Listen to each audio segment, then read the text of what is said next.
Welcome সবাইকে, welcome ভূত মশাই চ্যানেলে।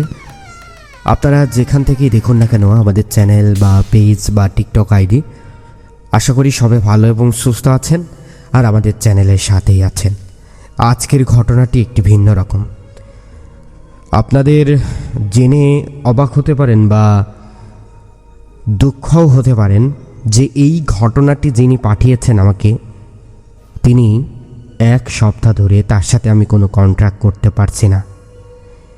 এই গল্পটা লিখতে লিখতে তিনি আমাকে তার কিছু অনুভূতির কথা বলেছিলেন, কিন্তু আমি এই গল্পটা অসমাপ্তিভাবেই তিনি লিখে দিয়েছেন, আর সেই গল্পটাই আজকে আপনাদের শোনাব।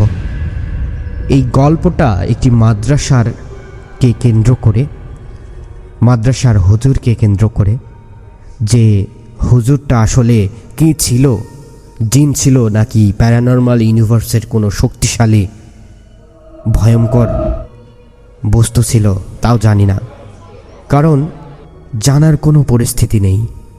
সেই লোকটি বা যিনি আমাকে গল্পটি পাঠিয়েছেন তার সাথে আমি এক সপ্তাহ ধরে কন্ট্রাক্ট করার চেষ্টা করতেছি, কিন্তু পারতেছি না।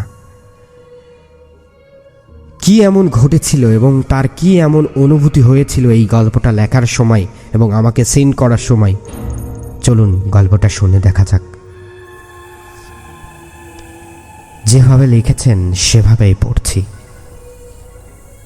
আসসালামু আলাইকুম ভাই, আমি আপনার ভূতমশাই চ্যানেলের ভিডিওগুলো এবং গল্পগুলো পড়ি। আজকে একটা ঘটনা শেয়ার করব। আপনি চাইলে এটা নিয়ে ভিডিও বানাতে পারেন, কিন্তু আমার নাম কোথাও বলবেন না, কারণ আমি এখনও ওই জায়গাতেই আছি। আমি একটা মাদ্রাসায় পড়তাম, নামটা এখন বলতে পারতেছি না, তবে বাংলাদেশের একদম গ্রামের একটি ভেতরে এই মাদ্রাসা অবস্থান। মাদ্রাসাটা অনেক পুরনো, রাত হলে জায়গাটা একদম অন্যরকম হয়ে যেত। প্রথমে আমি এসব বিশ্বাস করতাম না।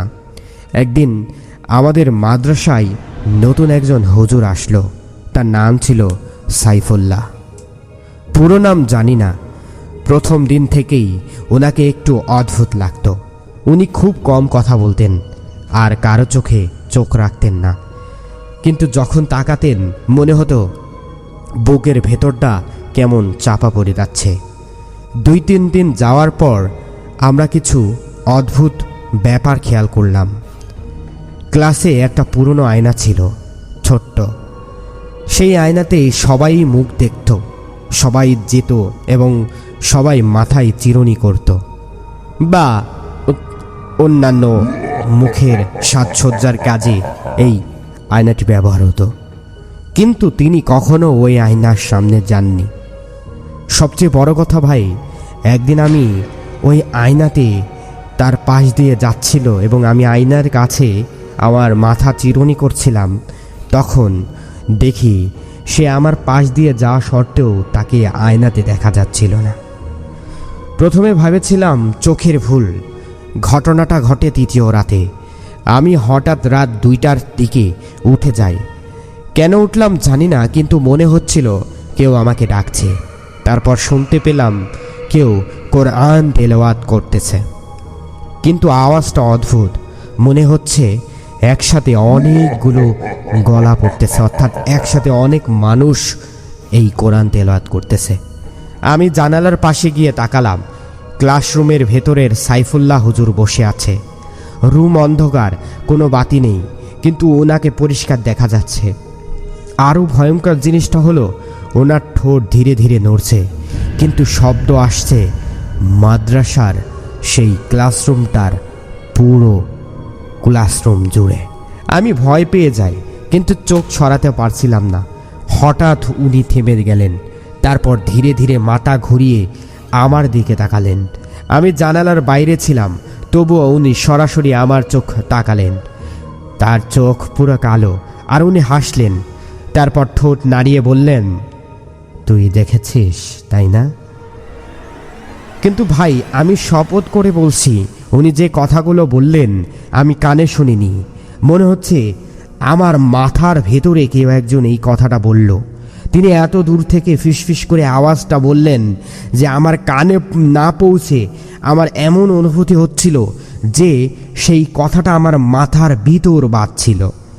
এরপর কি হয়েছিল আমি জানি না, আমি ঠিক করছি কি না, কিন্তু যদি আমি হঠাৎ চুপ হয়ে যাই বুঝবেন কিছু একটা হয়েছে।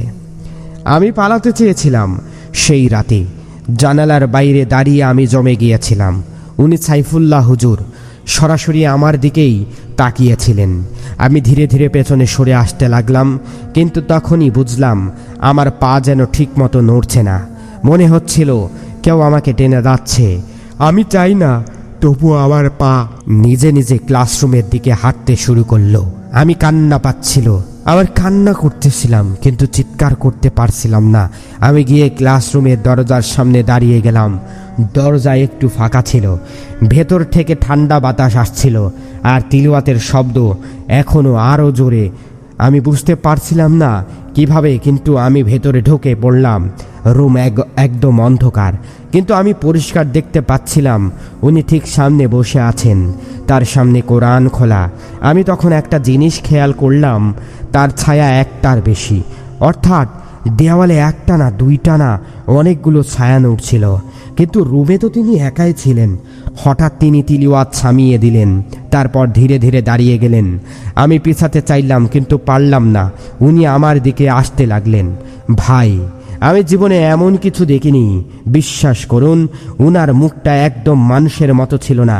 মনে হচ্ছিল একটা কালো ছায়া মানুষের চেহারা নকল করেছে।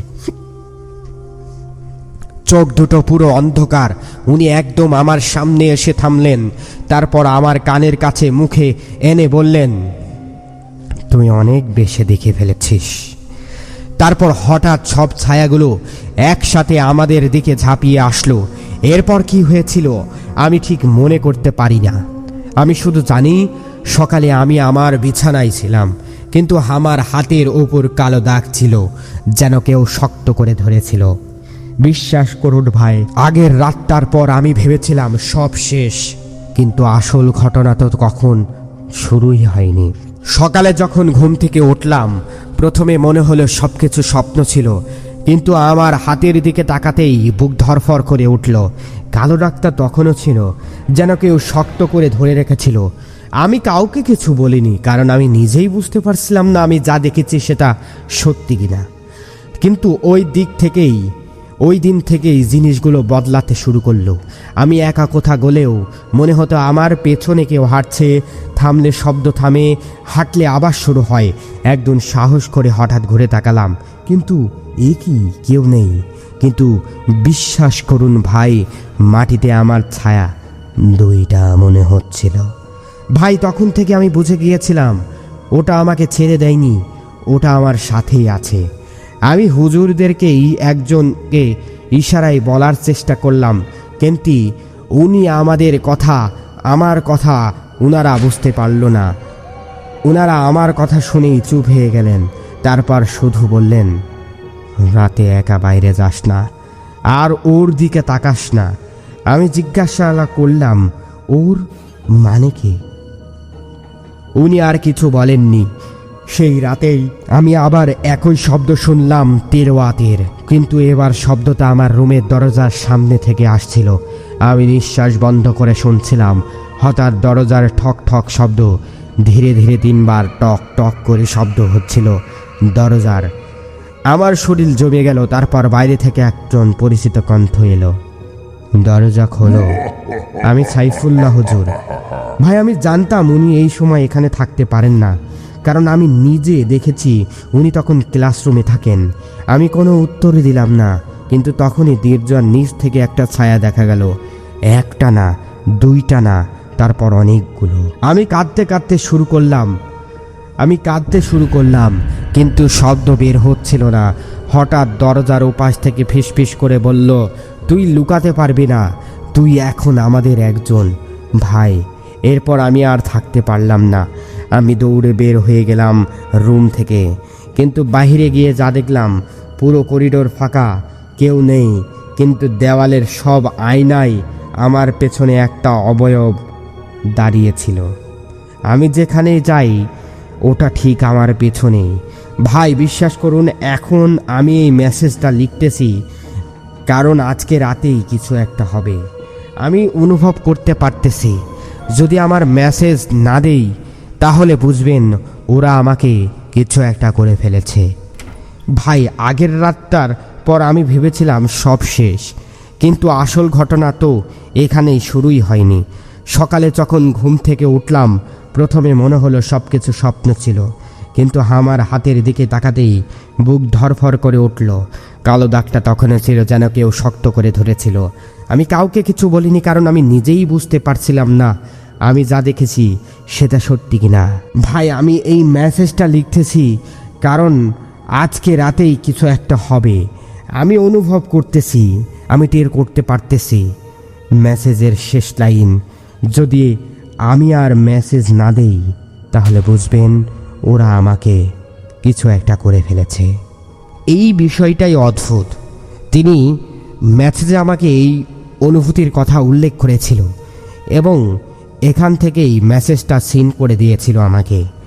তারপর পরবর্তী টাইমে টাইপিংয়ের মেসেজের অপশনটা কিছুক্ষণ টাইপিং হতে হতেও বন্ধ হয়ে যায়।